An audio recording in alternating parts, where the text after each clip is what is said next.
좌우 옆 사람과 함께 인사하길 원합니다. 예배함이 기쁨됩니다. 함께 예배함이 기쁨됩니다. 함께 찬양하며 나아갑시다.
함께 자리에 일어나서 찬양하길 소망합니다.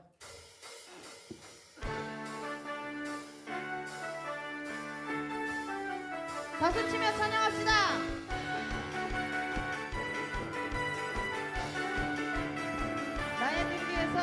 나의 등 뒤에서 나를 도우시는 주, 나의 인생 길에서 지치고 고나요 매일처럼 주저앉고 싶을 때 나를 믿어주시네. 일어나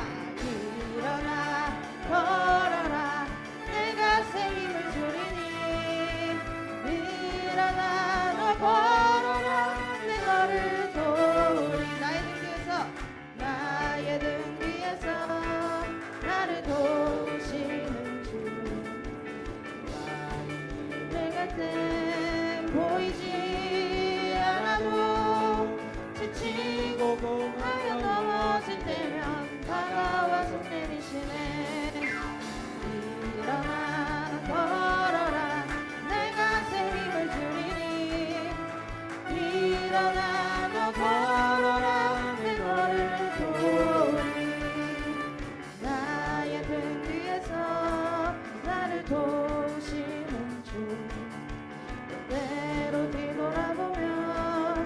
여전히 계신 주 잔잔한 미소로 바라보시며 나를 재촉하시네. 일어나 걸어라 일어나 걸어라 내가 새 힘을 주리니 아멘. 일어나 너 걸어라 내 너를 마지막 절 한 번 더 해봅시다. 나의 등 뒤에서 나를 도우시는 주 때때로 뒤돌아보면 여전히 계신 주 잔잔한 미소로 바라보시며 나를 재촉하시네. 일어나 걸어라 내가 새 힘을 주리니 일어나 너 걸어라 내 너를 도 일어나 걸어라 일어나 걸어라 내가 새 힘을 주리니 일어나 너 걸어라. 마지막으로 한 번 더 해봅시다. 일어나 걸어라 일어나 걸어라 내가 새 힘을 주리니 아멘. 일어나 너 걸어라 내 너를 도우리 아멘.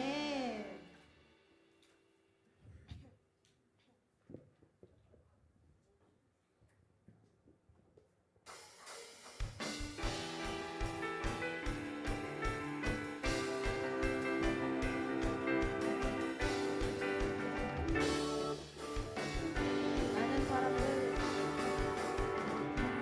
사람들 절대 진리를 모른 채 주님 곁을 떠나갔지만 내가 만난 주님은 참 사랑이었고 진리였고 소망이었어. 난 예수가 좋다오 난 예수가 좋다오 주를 사랑한다고 베드로 고백처럼 난 예수를 사랑한다고. 또 진짜 내게로 오라 내가 너를 신뢰하노라. 믿음하는 생명이 참 복된 길이라 항상 내게 들려주셨소.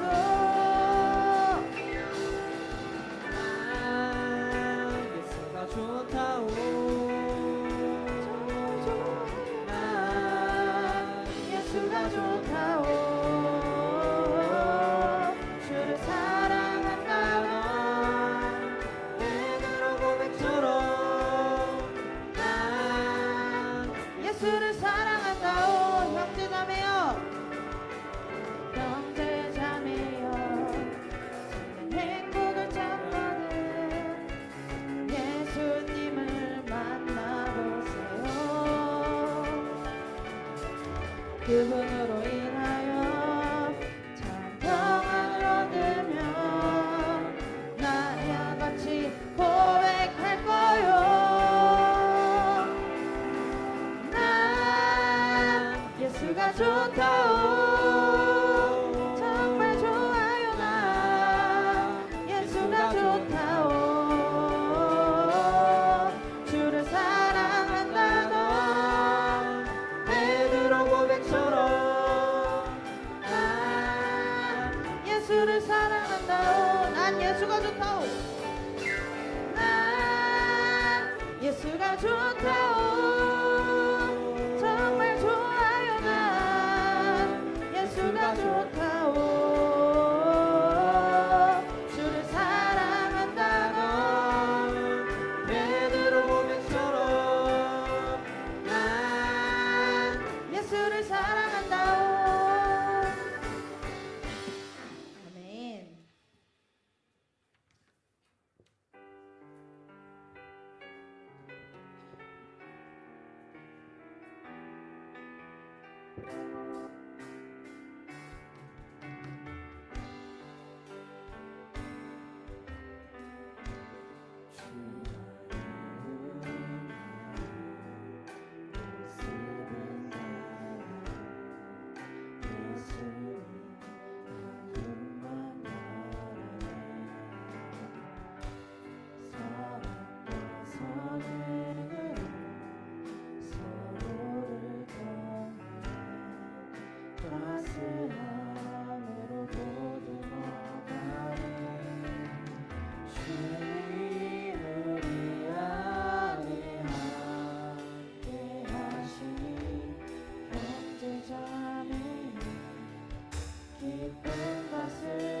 모를 경험에 따스함으로 보듬어가리.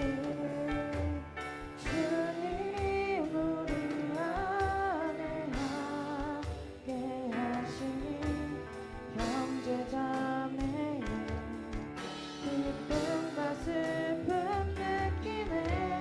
내 안에 있는 주님 모습 보네.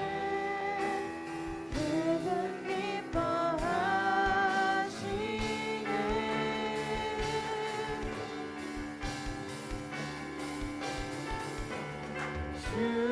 주님 우리 통해 계획하시니 부족한 입술로 찬양하게 하시니.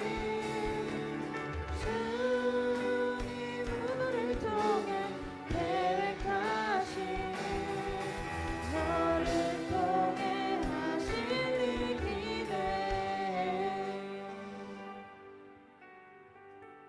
우리가 서로 모습은 달라도 우리는 주님의 자녀입니다.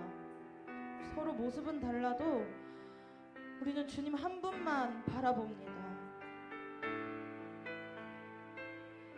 우리가 주님의 자녀로서 살아가길 원합니다. 우리가 주님의 자녀로서 행동하고 주님의 자녀로서 생각하고 주님의 자녀로서 살아가길 소망합니다.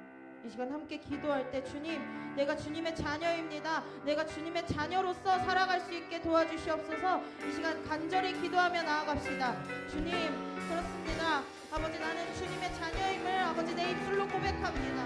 아버지, 내가 어느 모습으로 내가 어떤 자리에 있던지 아버지께서 나를 언제나 붙잡아 주시고 아버지 나를 언제나 나아갈 수 있게 아버지 끌고 나아가 주시기에 아버지 내가 살아갑니다. 아버지 함께하여 주시옵소서. 내가 언제나 주님 앞에 나아갈 수 있게 주님 도와주시옵소서. 아버지 항상 주 앞에서 나아갈 때 기쁨으로 나아갈 수 있게 도와주시옵소서. 아버지 언제나 주님만 바라보고 소망합니다. 아버지 함께하여 주시옵소서.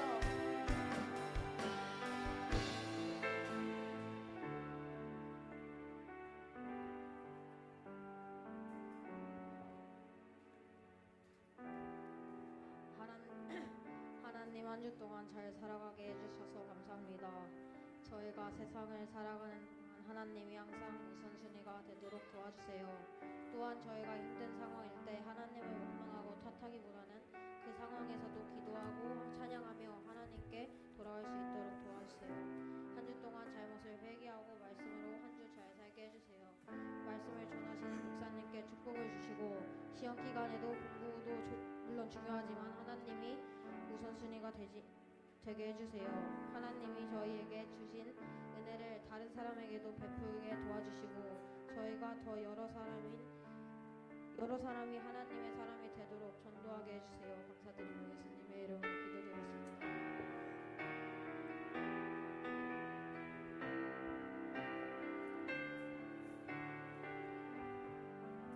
네, 감사합니다. 오늘 함께 살펴볼 하나님의 말씀은 요한계시록 14장 1절부터 13절입니다. 계시록 14장 1절부터 13절 말씀 같이 합독하였으면 좋겠습니다.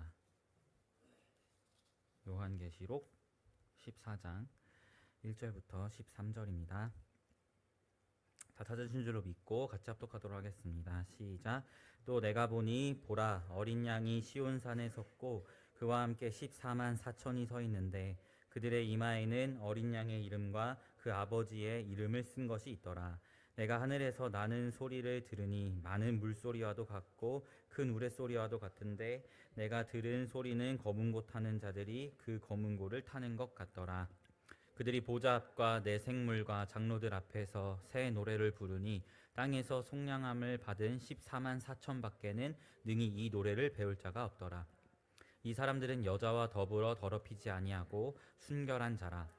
어린 양이 어디로 인도하든지 따라가는 자며 사람 가운데에서 속량함을 받아 처음 익은 열매로 하나님과 어린 양에게 속한 자들이니 그 입에 거짓말이 없고 흠이 없는 자들이더라.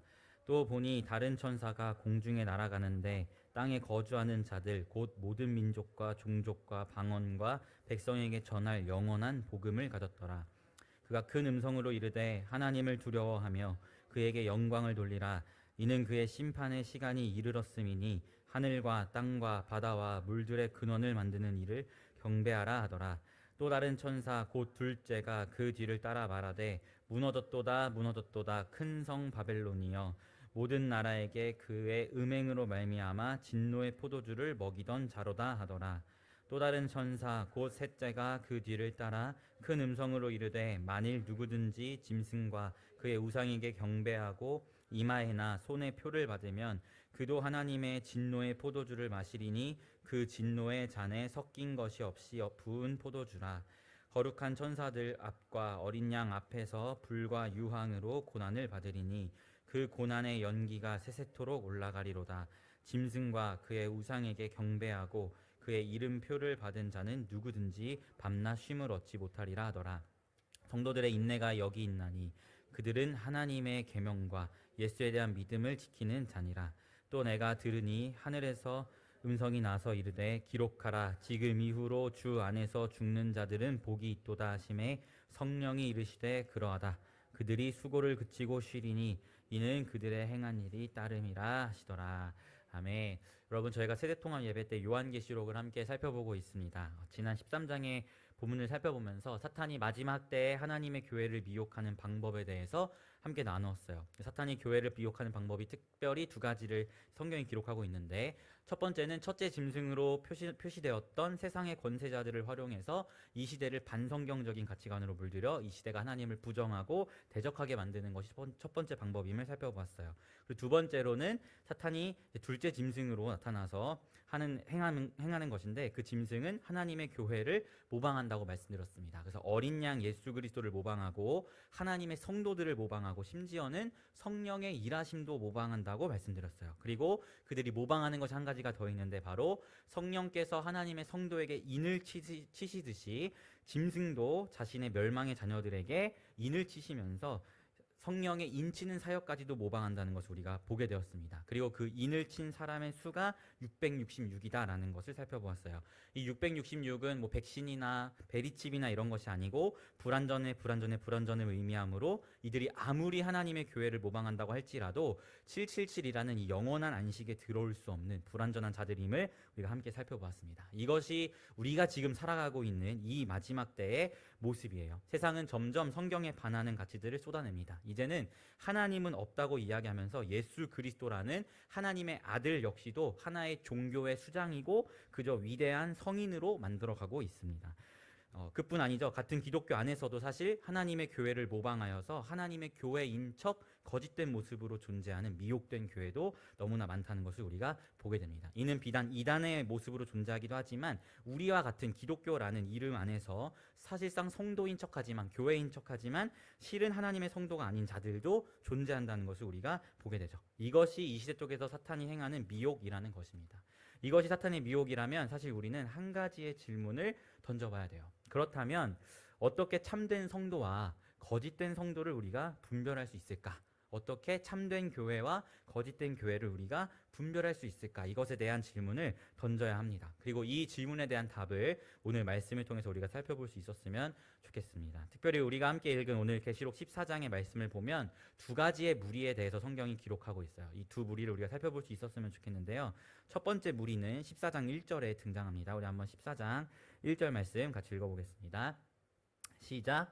또 내가 보니 보라 어린 양이 시온산에 섰고 그와 함께 14만 4천이 서 있는데 그들의 이마에는 어린 양의 이름과 그 아버지의 이름을 쓴 것이 있더라. 아멘. 바로 직전 본문이었던 13장 17, 18절에서 짐승의 인침을 받은 사람의 수가 666이라고 이야기를 했어요. 그리고 나서 바로 등장하는 것이 14만 4천입니다. 즉 짐승의 숫자 666과 14만 4천을 대조해서 지금 성경이 기록하고 있다라는 것이죠.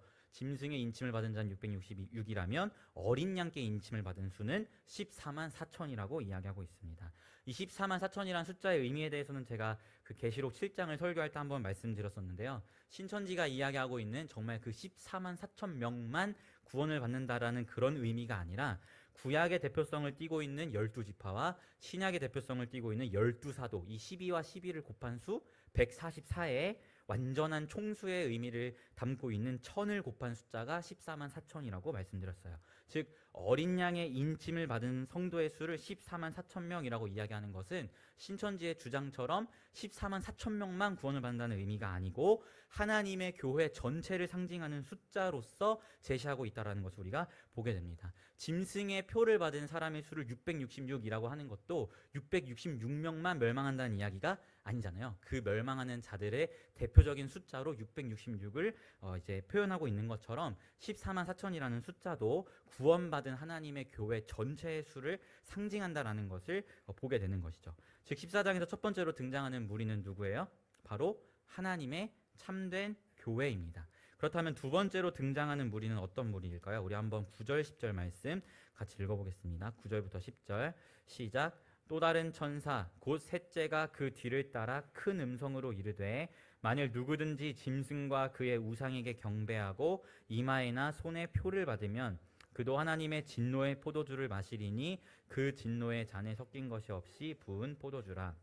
거룩한 천사들 앞과 어린 양 앞에서 불과 유황으로 고난을 받으리니. 아멘.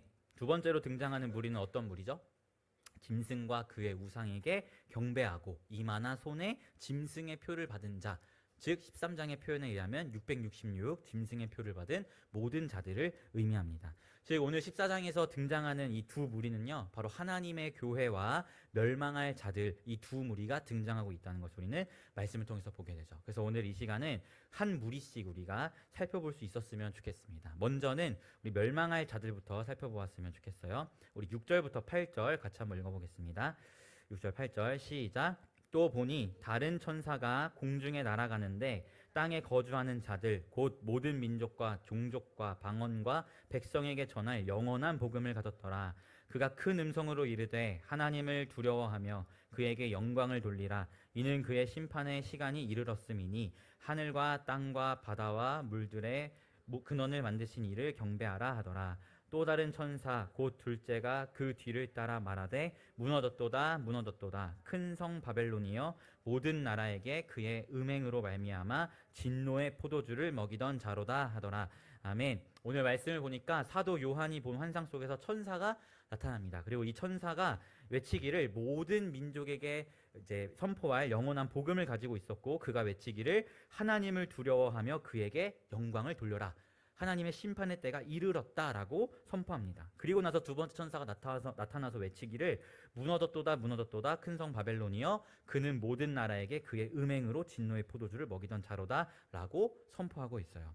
여기서 둘째 천사가 이야기하고 있는 이 바벨론은 세상의 모든 권세자들 그리고 나라를 의미합니다. 마치 첫 번째 짐승, 13장의 첫 번째 짐승이 자신의 권세를 활용해서 세상을 거짓된 가치로 물들이고 있는 그런 사람들, 그 모습을 보여주고 있는 거예요. 그런데 이 바벨론으로 표상되는 권세자들 그리고 권세 있는 나라가 어떤 일들을 행하냐면 모든 나라, 모든 사람들에게 진노의 포도주를 먹인다라고 이야기하고 있어요. 이것이 어떤 의미냐면 그들의 권세를 활용해서 그들의 말과 권세에 복종하지 않으면 사회적인 불이익, 경제적인 불이익을 줘서 결국 끝내 복종하게끔 만드는 그런 일들을 행했다라는 의미입니다. 여러분, 요한계시록은 결국 원래의 독자는 초대 7교회잖아요. 계시록 초반에 나오는 그 7교회를 향해 쓴 편지가 요한계시록인데요. 그 교회들이 어떤 문제를 겪고 있는지 여러분과 함께 초반에 살펴보았습니다. 그들이 어떤 문제를 겪고 있었죠? 사실 그들이 궁극적으로 마주하고 있었던 문제는 로마 황제를 숭배하는 문제였어요. 그 황제를 숭배하지 않으면 초대교회 성도들에게 경제적인 어려움, 사회적인 타격이 있었고 그것으로 인하여 사회생활이 힘들어지는 그런 어려움 가운데 놓여 있다라고 말씀드렸습니다.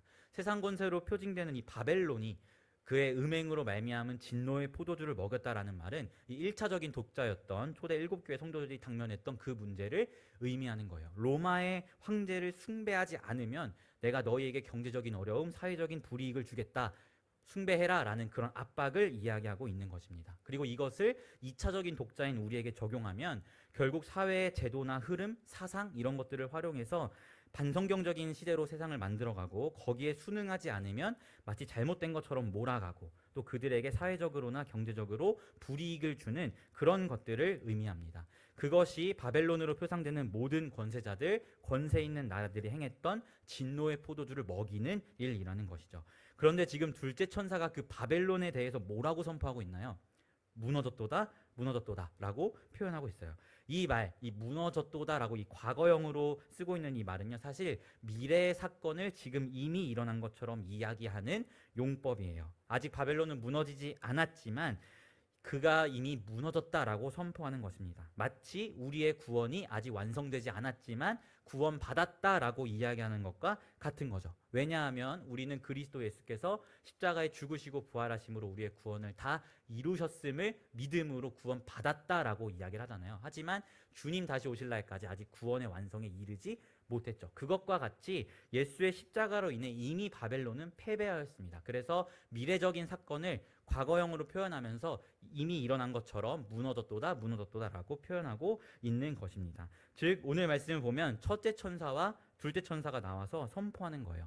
하나님의 심판의 때가 다가왔다. 그분을 경배해라. 세상의 권세자, 세상의 나라, 사탄의 세력들은 이미 패배했다라는 복음의 메시지를 천사들이 전하고 있는 거예요. 그런데 중요한 것은 이러한 복음의 메시지가 계속해서 선포되고 있고 전해지고 있음에도 불구하고 멸망할 자들은 이런 행동을 한다는 겁니다. 우리 9절, 10절 말씀 다시 한번 읽어보겠습니다. 9절, 10절 다시 한번 읽어볼게요. 시작.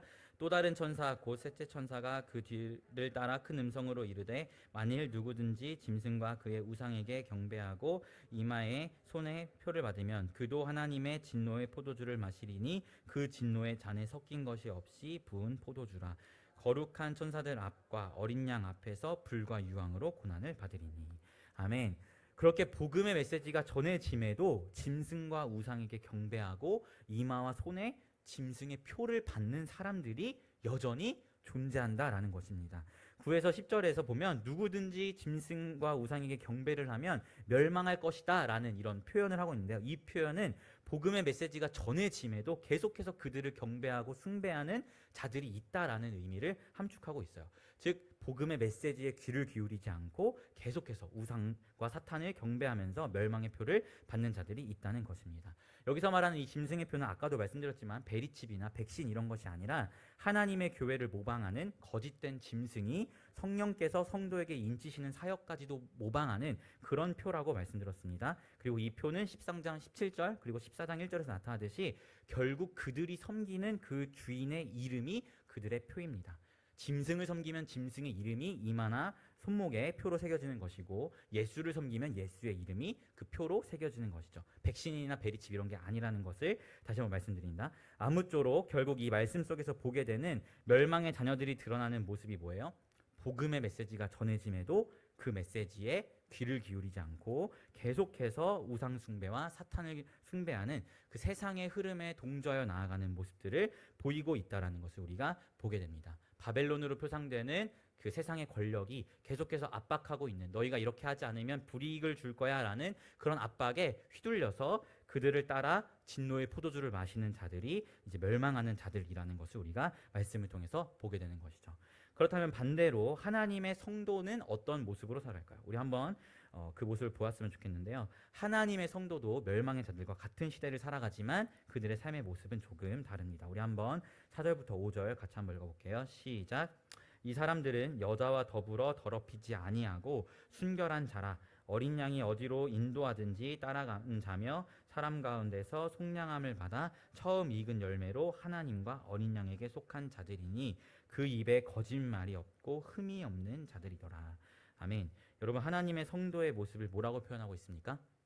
여자와 더불어 더럽히지 아니하고 어린 양이 어디로 가든지 따라가며 거짓과 흠이 없었다라고 성경이 이야기하고 있습니다.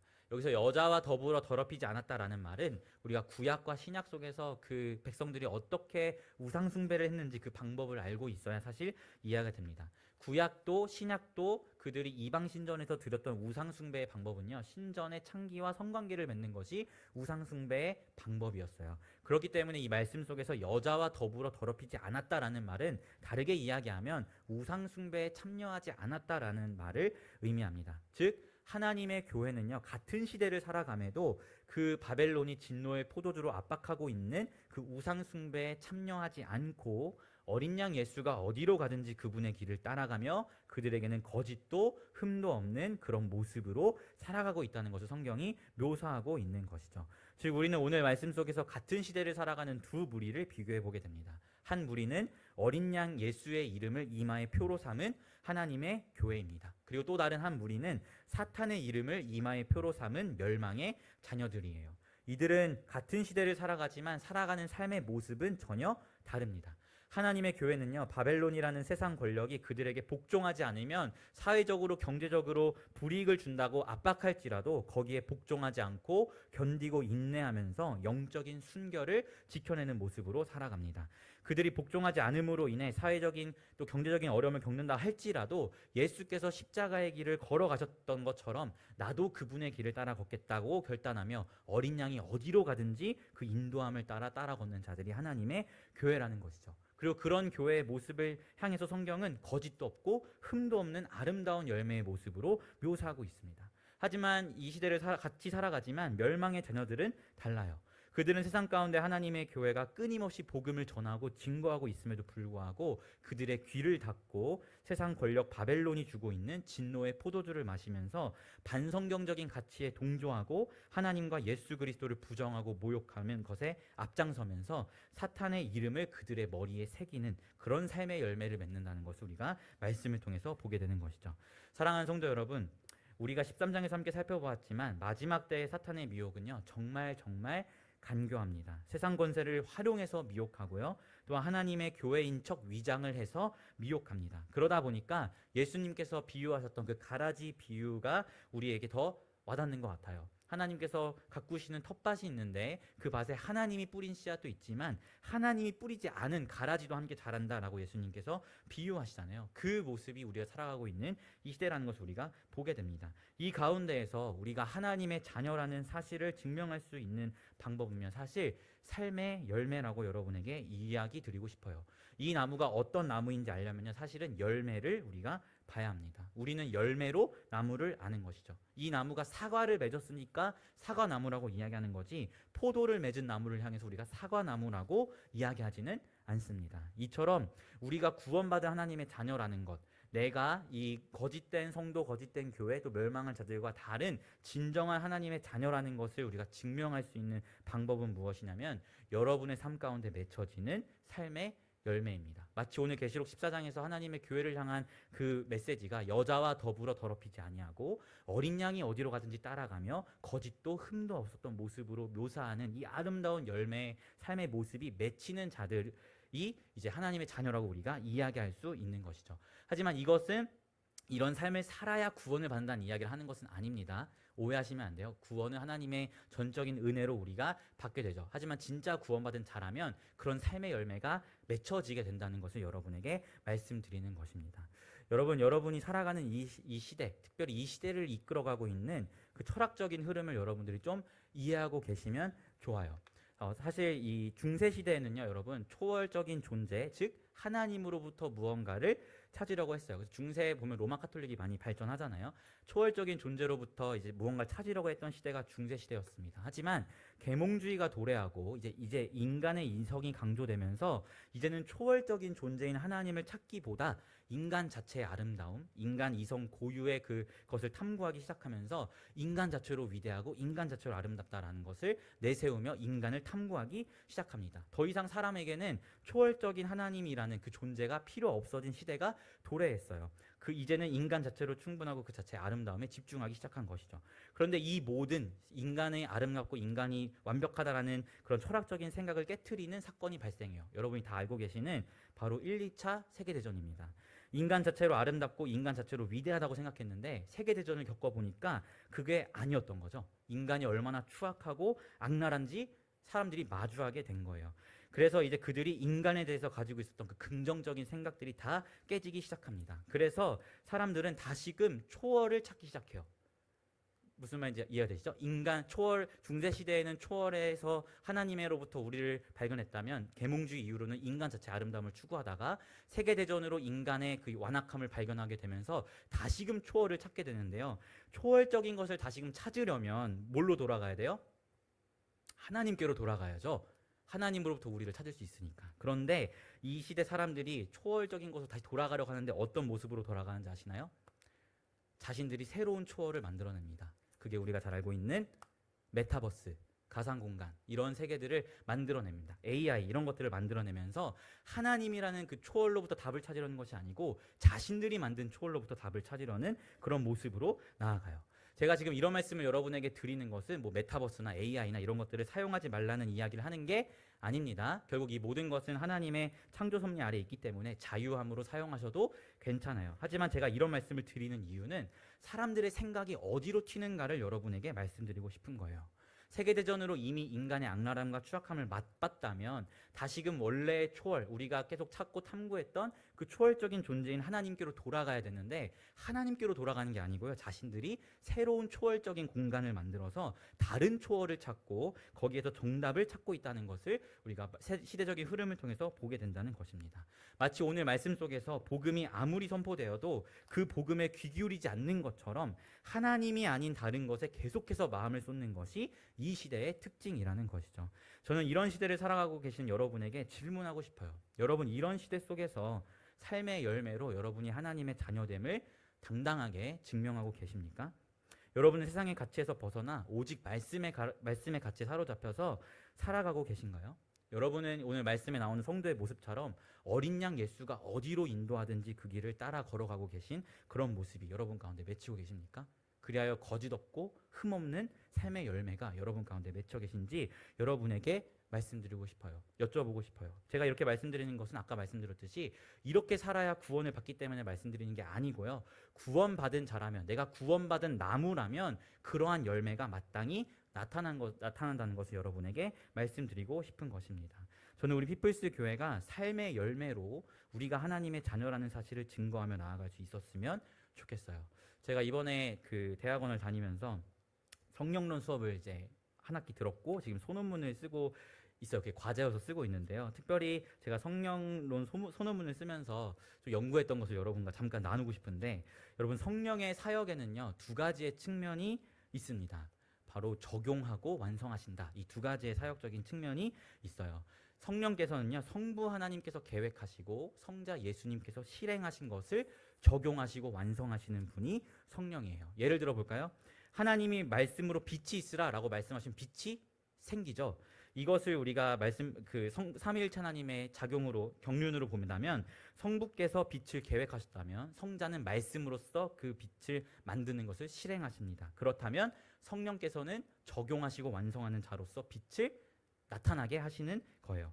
성부께서 성자의 탄생을 계획하셨다면 성자께서는 인간이 되심으로 실행하시고 성령께서는 성령으로 잉태하게 하셔서 성자가 인간으로 태어나도록 적용하시고 완성하시는 것입니다. 성부께서 우리의 구원을 계획하셨다면 성자께서 십자가에 죽으시고 부활하심으로 그 구원 계획을 실행하시고 성령께서는 그 성자가 이루신 그분의 의를 우리에게 적용하심으로써 우리의 구원을 확증하시는 것이 삼위일체 하나님의 사역의 모습이에요.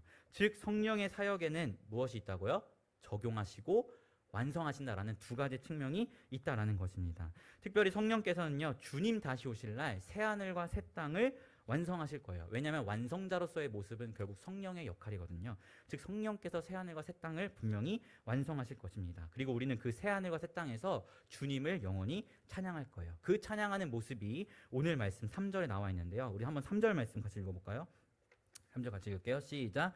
그들이 보좌 앞과 내 생물과 장로들 앞에서 새 노래를 부르니 땅에서 속량함을 받은 14만 4천 밖에는 능히 이 노래를 배울 자가 없더라. 아멘. 뭐라고 이야기합니까? 그들이 보좌 앞과 내 생물 장로 앞에 서서 새 노래를 부르니 땅에서 속량함을 받은 14만 4천. 누구죠? 하나님의 교회 말고는 이 노래를 능히 배울 자가 없도다라고 이야기하고 있어요. 즉 성령님께서 완성하실 새하늘과 새 땅에서 우리는 분명하게 하나님의 교회로서 우리는 하나님께 찬양을 올려드릴 거예요. 그리고 성경의 말씀처럼 하나님을 향한 이 찬양의 새 노래는 우리 말고는 주님께 드릴 자가 없을 것입니다. 그럼 여러분께 한 가지 질문을 해볼게요. 그러면 그렇게 구원의 주님을 바라보고 주님을 찬양하는 것을 그 마지막 때에만 하면 되는 걸까요? 어떻게 생각하시나요? 새하늘과 새 땅에서만 그 일을 하면 되는 걸까요? 저는 아니라고 이야기하고 싶어요. 왜냐하면 제가 성령의 사역을 뭐라고 말씀드렸죠? 적용하고 완성하신다라고 말씀드렸습니다. 여러분 성령님은요 완성의 때에 이뤄질 그 날의 사건을 오늘 우리에게 적용하시는 분입니다. 예수님께서 재림하실 때 이루어질 구원의 완성을 오늘 우리에게 적용하시기 때문에 우리가 구원을 받았다라고 이야기할 수 있는 거예요. 그럼 오늘 말씀 속에서 우리에게 제시하고 있는 이 3절이 제시하고 있는 구원받은 하나님의 성도들이 예수 앞에 영광스러운 예배를 드리는 이 모습은 언제 나타나야겠어요? 물론 마지막 때 우리가 드릴 모습이지만 또 언제 나타나야 돼요? 바로 오늘 이 순간 이 예배의 자리에서 나타나야 되는 것입니다. 왜요? 성령께서는 그 완성의 때의 모습을 오늘 우리에게 적용하고 계신 분이기 때문이에요. 오늘 나의 삶이 개판인데 내가 하나님의 자녀라고 쉽게 이야기할 수가 없다라는 것입니다. 왜요? 성령님께서는 구원의 완성의 때에 그 소망과 은혜를 오늘 나에게 적용하시는 분이기 때문입니다. 내가 구원의 완성의 때에 새하늘과 새 땅에 거할 것이기에 오늘 나를 새하늘과 새 땅의 표징이 되는 교회 공동체로 성령님께서 부르시는 거예요. 제가 그 과제로 쓰고 있는 논문이 결국 가나안 성도에 대한 주제인데요. 여러분 요즘 가나안 성도라는 말이 참 많이 들리죠. 교회는 나가지 않고 그냥 혼자서 신앙생활을 하는 사람들, 온라인으로 예배드리고 뭐 이 교회 저 교회 그 온라인 유튜브로 설교 들으면서 신앙생활을 하는 사람들을 가나안 성도라고 이야기하는데요. 여러분 저는 성령의 사역을 통해서 확신합니다. 구원의 완성의 때에 새하늘과 새 땅에 거할 자들은 성령께서 반드시 오늘 우리를 그 새하늘과 새 땅의 표징이 되는 교회 공동체 안으로 부르신다는 것을 저는 확신해요. 여러분 교회라는 공동체를 결코 가볍게 여기지 않으셨으면 좋겠습니다. 교회는요 내가 취사 선택할 수 있는 곳이 아닙니다. 교회는 하나님이 부르시는 곳이 교회예요. 여러분 우리가 하나님의 나라를 이 나라 저 나라 어디 갈까 내가 선택하는 게 아니잖아요. 하나님의 나라는 하나님께서 우리가 부르셨기에 우리를 부르셨기에 우리가 그 나라에 들어가는 거잖아요. 근데 그 나라의 표징이 교회이고 그 나라의 모습을 오늘 성령께서 우리에게 적용하신다면 교회는 내가 선택하는 것이 아니고 하나님이 오늘 나를 이 교회 공동체 안으로 부르셨다라는 것을 우리가 기억해야 합니다. 왜요? 새하늘과 새 땅에 내가 거하고 있을 것이기에 그 날의 그 완성의 때에 내가 거하고 있을 것이기 때문에 오늘 성령께서 나에게 적용자로 역사하셔서 교회 공동체로 나를 부르셨다는 것을 여러분들이 기억해야 합니다. 이뿐 아니죠. 우리의 예배도 마찬가지입니다. 그날에 드릴 예수 앞에서의 영광스러운 예배를 성령께서 오늘 우리에게 적용하셨기 때문에 우리가 오늘 이 시간 예배를 드릴 수 있는 것입니다. 여러분의 삶도 마찬가지예요. 그날에 하나님 나라에서 새하늘과 새 땅에서 하나님 나라의 백성으로 살아갈 그 모습이 있기에 성령께서 오늘 그 모습을 여러분에게 적용하셔서 하나님의 통치를 받으며 살아가는 성도로 살아가게 하시는 것이라고요. 여러분 성령의 사역의 모습을 아시겠나요? 적용하시고 완성하신다. 그 완성의 때의 소망을 오늘 우리에게 적용하심으로써 살아가게 하시고 바라보게 하신다는 것이 성령의 사역이라는 것입니다. 사랑하는 성도 여러분, 그렇기 때문에 제가 여러분에게 이야기할 수 있는 것입니다. 내가 하나님 나라의 백성이라는 사실을 오늘 여러분의 삶의 열매로 증명하라 할 수 있다고 여러분에게 말씀드리는 거예요. 사랑하는 성도 여러분, 오늘 여러분의 삶은 하나님의 교회와 멸망할 자들이 이 두 무리 중에 어디에 속하여 계십니까? 저는 바라기는 이 혼탁하고 음란하고 반성경적인 가치관이 계속해서 확장되는 이 시대 속에서 여러분이 하나님의 자녀됨을 삶의 열매로 증명하시는 여러분들이 되었으면 좋겠습니다. 우리 한번 12절 말씀 같이 읽어볼까요? 12절 같이 읽을게요. 시작. 성도들의 인내가 여기 있나니 그들은 하나님의 계명과 예수에 대한 믿음을 지키는 자니라. 아멘. 사랑하는 성도 여러분, 우리 주님 정말 곧 다시 오십니다. 이 마지막 때에 하나님의 계명과 예수에 대한 믿음을 지키심으로 여러분의 성도됨을 증명하시길 바랍니다. 여러분이 새하늘과 새 땅이 완성될 그 마지막 때에 하나님 나라에 거할 하나님의 백성임을 성령의 적용하심 그 은혜를 통해 오늘 이 순간 증명하며 나아가는 여러분들이 되었으면 좋겠습니다. 그런 여러분들이 모여서 피플스 교회가 더욱더 새하늘과 새 땅을 많이 담아내는 그런 아름다운 교회의 모습으로 빚어가게 될 거라고 저는 확신합니다. 이런 은혜가 여러분의 삶과 우리 교회 가운데 가득하기를 예수님의 이름으로 축원합니다. 아멘. 제가 기도하고 우리 기도에 이어서 하겠습니다. 기도하겠습니다. 하나님 아버지, 그렇습니다. 하나님께서는 계획하시고 예수께서는 실행하시고 그것을 성령께서는 적용하시며 완성하심을 우리가 기억합니다. 하나님께서 우리를 먼 훗날 주님 다시 오실 날 완성하실 그 새하늘과 새 땅으로 부르셨기에 우리가 오늘 교회 공동체로 모여 함께 예배함을 기억합니다. 그 나라 그 날에 살아갈 백성으로서 오늘 하루를 우리가 정말 성령의 적용하심을 힘입어 하나님 나라의 백성다운 삶의 모습으로 살아갈 수 있도록 인도하여 주십시오. 그래야 이 마지막 때에 멸망한 자들과는 다른 삶의 이야기로 나의 하나님의 자녀됨을 증명하며 그로 인해 하나님께 영광 돌리며 나아가는 우리 피플스 교회가 될 수 있도록 인도하여 주시옵소서. 감사드리며 예수님의 이름으로 기도합니다. 아멘. 이 시간 찬양 한 곡 부르고 기도에 시작하겠습니다.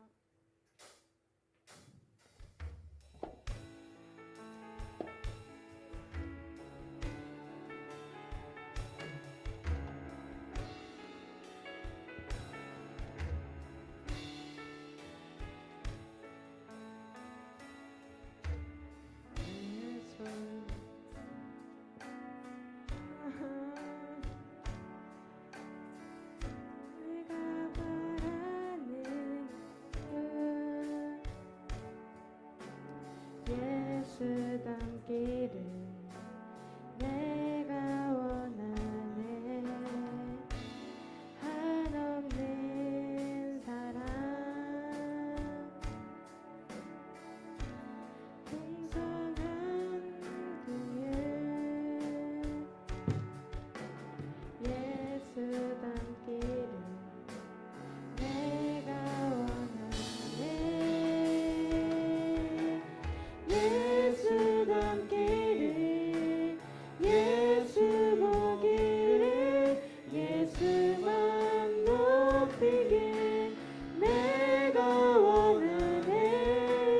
내 평생 소원 예수 닮기를 예수만 닮기를 내가 원하네. 다시 처음부터 고백해볼까요? 온유하시고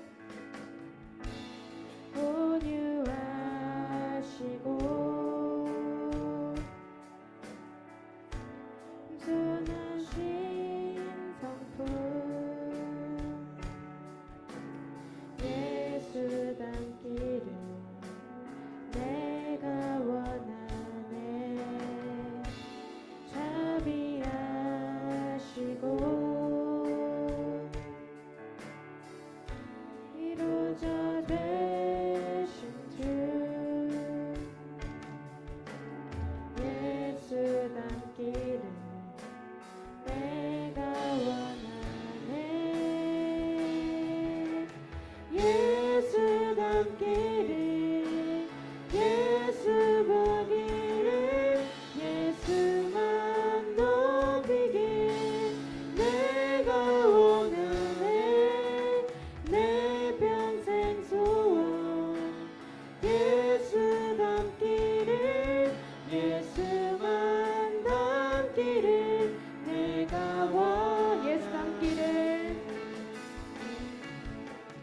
예수 닮기를 예수 보기를 예수만 높이길 내가 원하네.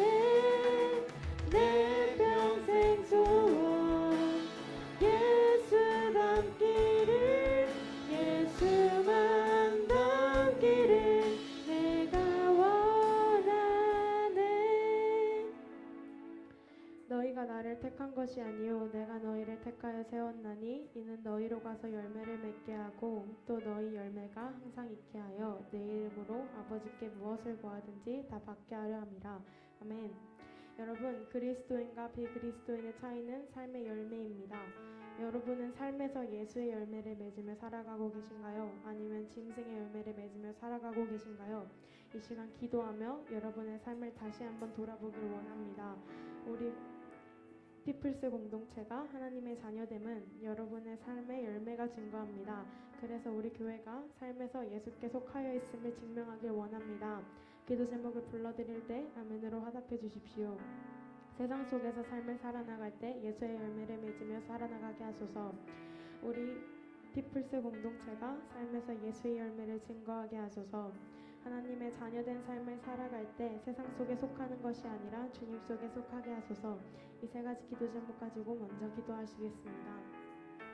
주님, 이 시간 예배드리게 하시며 감사합니다. 주님, 이 세상은 비그리스도인과 그리스도인의 차이는 삶의 열매입니다. 주님, 이 시간 나의 모습을 가지고 돌아보게 하시며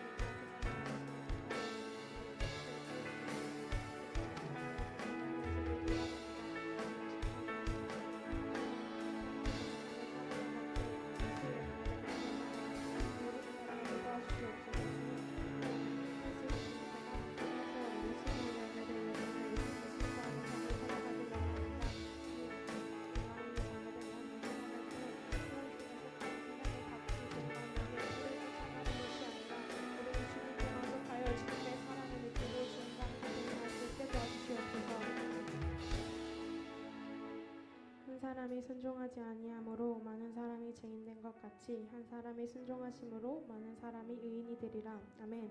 여러분, 제가 방금 읽은 말씀은 우리 피프리 여름 수련회의 주제 말씀입니다.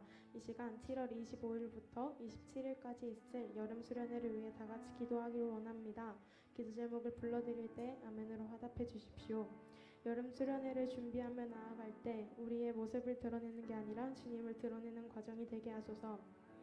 모든 과정 속에서 우리 피프리 공동체가 주님의 사랑을 느끼게 하소서. 함께하는 모든 순간 가운데 잘 연합하여 주님 안에서 좋은 추억을 만들 수 있게 하소서. 이 세 가지 기도 제목 가지고 기도하시고 마무리로 제가 기도하겠습니다. 기도하시겠습니다. 주님, 이번 여름 피프리 여름 수련회를 위해 기도하며 나아갑니다. 주님, 피프리 공동체 여름 수련회를 준비하며 나아갈 그 모든 과정을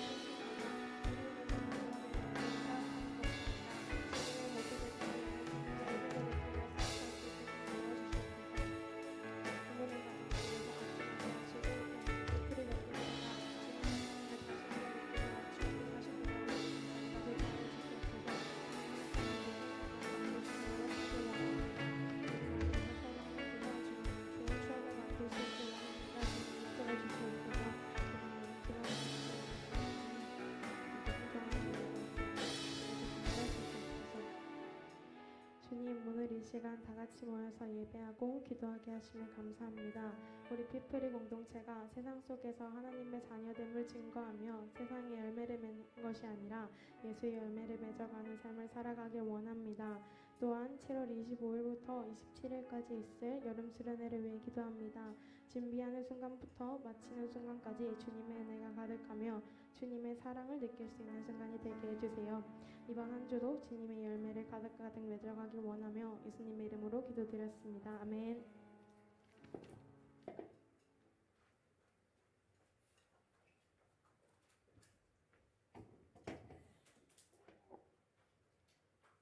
이 시간 주님 앞에 예물을 올려드리겠습니다.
사랑과 은혜가 풍성하신 하나님 아버지, 오늘도 예배하게 하심에 감사드립니다.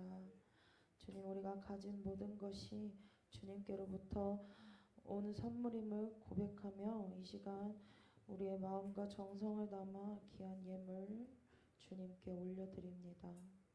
드려지는 이 헌금이 하나님의 나라와 복음을 위해 아름답게 쓰이게 하시고 드린 손길마다 주님 하늘의 위로와 복으로 채워주시며 삶에서 하나님의 살아계심을 경험하게 주님 도와주시옵소서. 이 모든 말씀 살아계신 예수 그리스도의 이름으로 기도드립니다. 우리 이 시간 함께 축복하는 시간 갖도록 하겠습니다.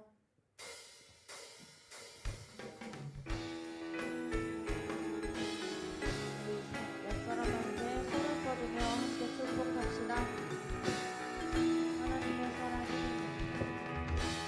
하나님의 사랑이 당신의 삶 가운데 가득하기를 축복합니다. 하나님의 은혜가 우리 가운데 가득하게 기도 한 번 더 고백합시다. 하나님의 사랑이 당신의 삶 가운데 가득하기를 축복합니다. 하나님의 은혜가 우리 가운데 가득하게 기도합니다.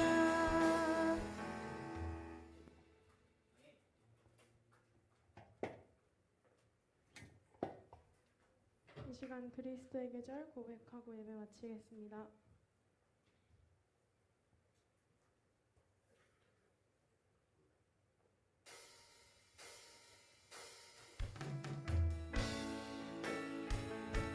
다 같이 일어나서 고백할까요?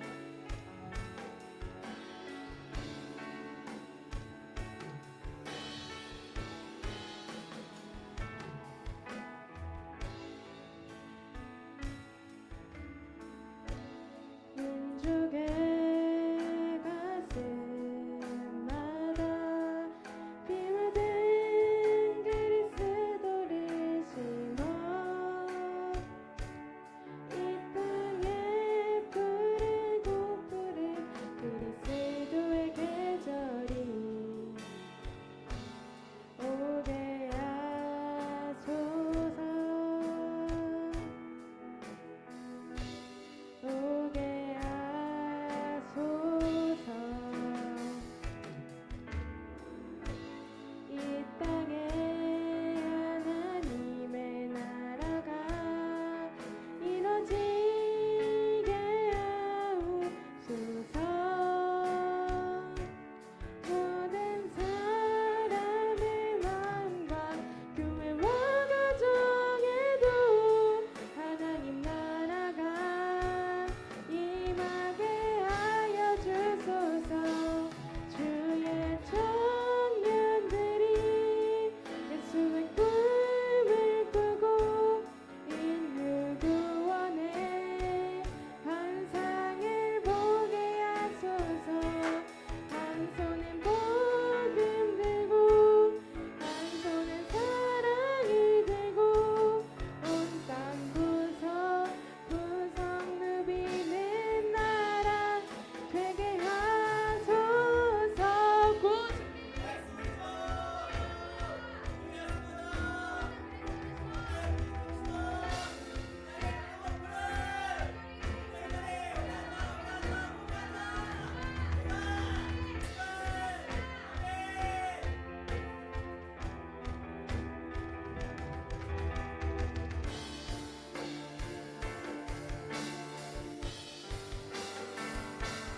주의 청년들이 예수의 꿈을 꾸고 인류 구원의 환상을 보게 하소서. 한 손엔 복음 들고 한 손엔 사랑을 들고 온 땅 구석 누비는 나라 되게 하소서. 기도하겠습니다. 지금은 아버지 하나님의 계획에 따라 모든 것을 실행하시는 우리 구주 예수 그리스도의 은혜와 또 모든 것을 계획하시고 하나님의 뜻에 따라 모든 것을 이루어 가시는 하나님 아버지의 크신 사랑과 그 성부께서 계획하시고 성자가 실행하신 모든 것을 적용하시고 완성하시는 성령님의 교통하심이 오늘 말씀 듣고 하나님 나라의 완성을 소망하며 오늘 부르신 자리 가운데 성령의 조경하심을 힘입어 그 날의 모습으로 또 성도의 마땅한 모습으로 삶의 열매를 맺으며 나아가겠다고 결단한 피플스 교회 성도님들 한 사람 한 사람 머리 위에 또 삶과 직장과 가정 위에 그리고 우리 피프리 공동체 한 사람 한 사람의 학업과 미래와 취업과 교우 관계 그 모든 것들 위해 지금부터 영원히 함께 있을지어다. 아멘.